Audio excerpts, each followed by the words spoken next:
ఒక్కసారి పాట వినండి అన్న. అసలు ఏం తిని రాసావన్న ఈ పాట. ఈ పాటలో ప్రతి ఒక్క అక్షరానికి ఒక అర్థం ఉన్నది. ఒక్కసారి వినండి అన్న ఈ పాట. నచ్చితే ఒక లైక్ కొట్టండి. విలువలు తెలియని స్నేహాన్నే చేయకు, ప్రేమలు తెలియని బంధుత్వం నడువకు.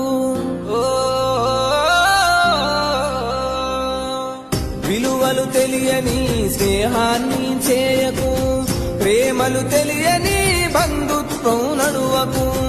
పగతో కక్షతో బతుకుతును ఉండకు, ఎదిగితే ఓర్వని వాళ్లతోనూ ఉండకు.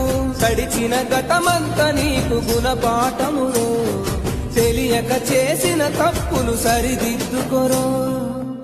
ఎవ్వరు నా వాళ్ళో, ఎవ్వరు పరాయోలో, ఎవ్వరు స్నేహితు